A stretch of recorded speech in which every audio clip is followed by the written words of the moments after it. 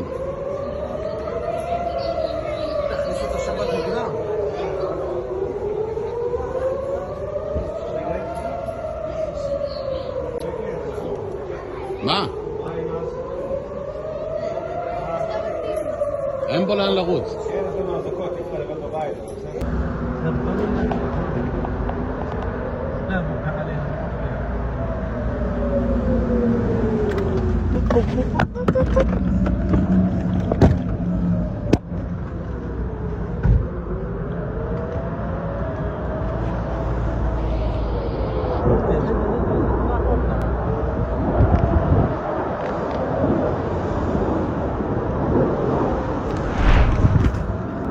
दोस्तों, यहां पर जो मेन बात है जिस पर आपको पूरा ध्यान देना चाहिए, ये सब चीजें पहली बार हो रही हैं कि गजा बैक टू बैक हमला कर रहा है और गजा अब लॉन्ग रेंज की मिसाइल का इस कदर इस्तेमाल कर रहा है कि पहली बार जेरूशलम के अंदर, जेरूशलम के ऊपर तक गजा की मिसाइलें पहुंच गई, जिसको इजराइल ने गजा की उस रॉकेटों को जेरूशलम के आसमान पर इंटरसेप्ट किया।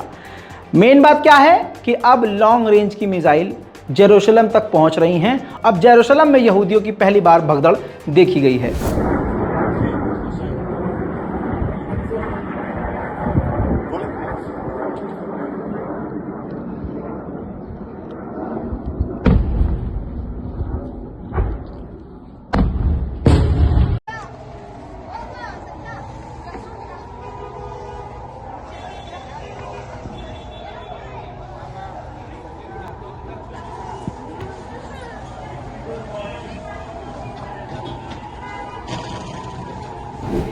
दोस्तों, ऐसा नहीं है कि मिसाइल गिर भी नहीं रही। आप गजा को इस बार ये नहीं कह सकते कि इनकी सारी मिसाइलें बेकार हो रही। नहीं नहीं नहीं, इस बात को समझिए कि इजराइल छुपा भी रहा है। अब मैं आपको इजराइल की ही सीसीटीवी फुटेज से दिखाऊंगा कि जेरूशलम के बेहद करीबी इलाके में, यहूदियों के इलाके में, ग्रीन एरिया में मिसाइल गिरी है। देखिए, נפילה בלייב נפילה בתוך החממה. וואי, איזה מזל היה לנו עכשיו. अब दोस्तों, आपको बड़ी जानकारी और दे देता हूं जल्दी। आपसे गुजारिश है कि इस रिपोर्ट को शेयर जरूर कीजिएगा, क्योंकि इजराइल के ऊपर कोई वीडियो यूट्यूबर बनाता नहीं है। बताऊं क्यों? क्योंकि इससे अर्निंग नहीं होती है और चैनल डिलीट होने का भी खतरा होता है। लेकिन मेरे लिए इजराइल और फिलिस्तीन सबसे अहम मुद्दा होता है, क्योंकि मैं इसी से बना हूं।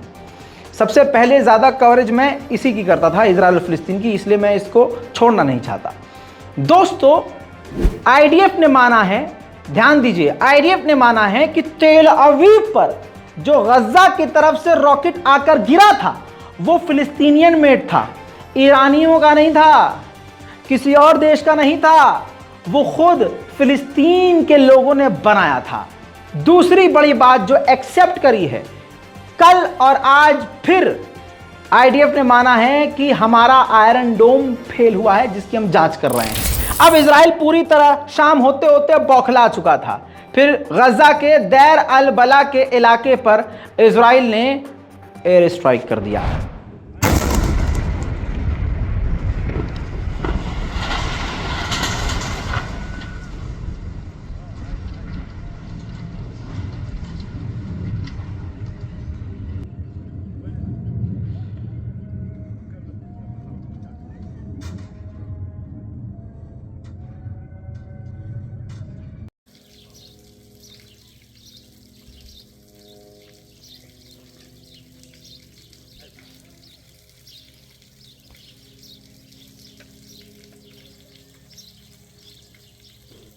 इस स्ट्राइक में फिलिस्तीनी व्यक्ति अली यान की शहादत हो गई है।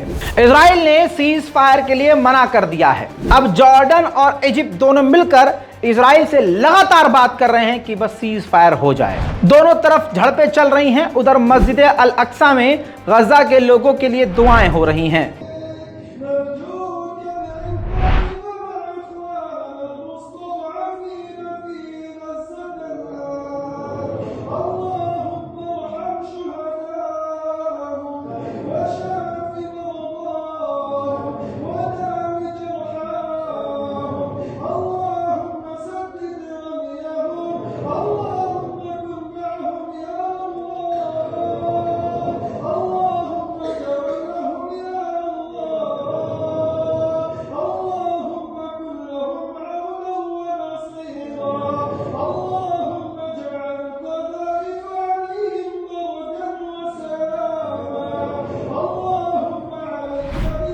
दोस्तों, मुझे उम्मीद है और पूरा यकीन है कि आप भी फिलिस्तीन और गजा के लोगों के लिए दुआ करेंगे और इजराइल की बर्बादी की दुआ ज़रूर करेंगे।